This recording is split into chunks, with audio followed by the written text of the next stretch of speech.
Mesmera here at Studio Ms. This is a combination that we did earlier in class today on Zoom. And it's an alternating combination that includes a backlock and a body lock. So the backlock, we would want our feet parallel, facing 90 degrees from the front, a quarter turn to the right. The weight is on the right, and we're going to slide the ball of the left foot back a little. In order to do this back lock, we need a slight bend in the knees. If we're straight leg, we can't get a lift on the hips. So the back lock requires a lift, a pelvic lift, because it is a lock up and a drop down to reset and a lock up. It's called a back lock because the downbeat or the action of the lift happens on the foot that is in the back. Right now that's left. So when the weight goes onto the back left foot, the hips come up. And when the weight goes onto the forward right foot, the hips go down. If you're picturing a quarter of a circle, that's perfect. The hips are going up and down. They're not really going back, they're just going up and down. So the weight changes without a lot of footwork. We're not going to pick up a lot.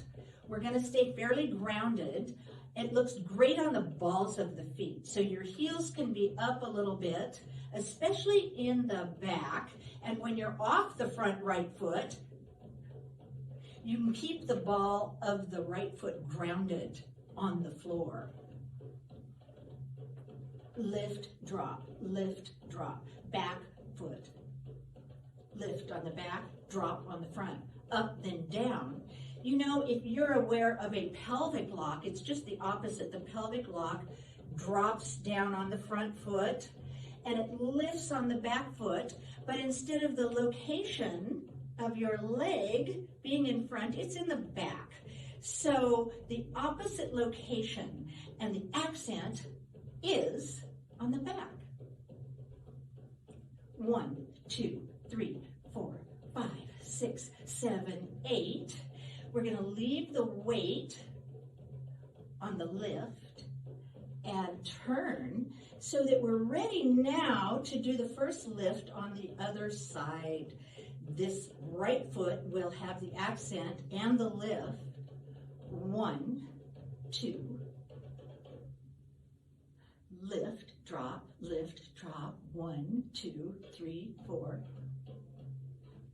And now let's add, besides the half turn, where the weight is on the back foot and we're lifted, we're going to turn and drop the hips down so that we can add a combination that is indeed a body lock.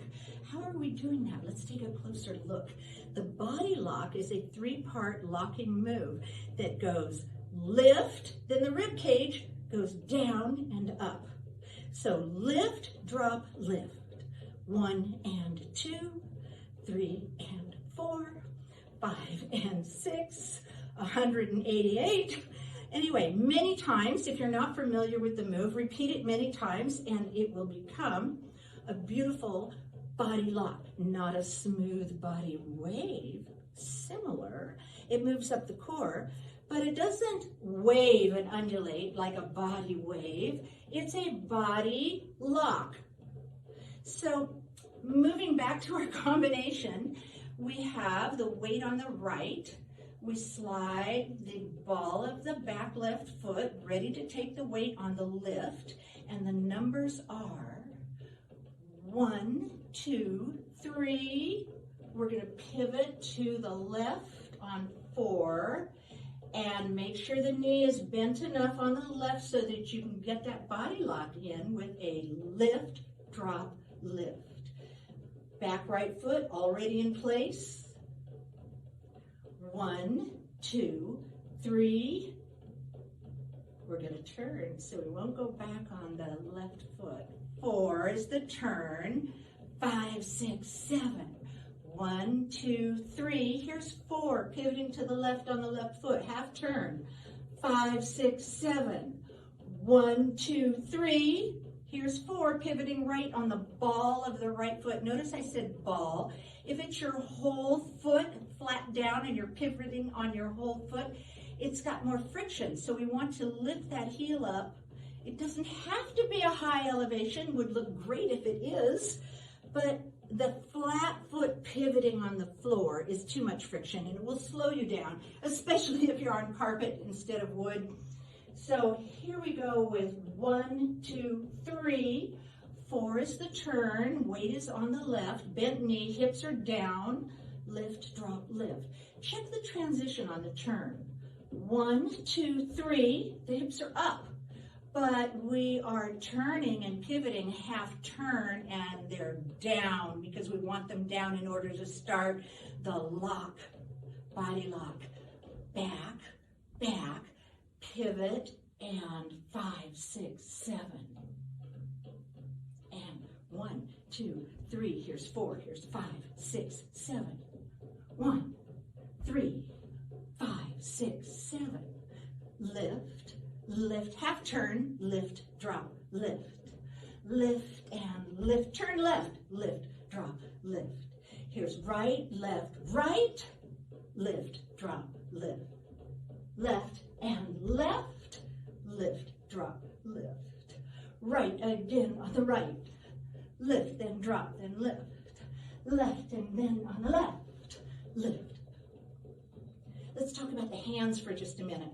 Because this is a very profiled presentation, one way to present it that looks great actually, you can really see the body line. The palms are in a very flat to the floor pharaonic position.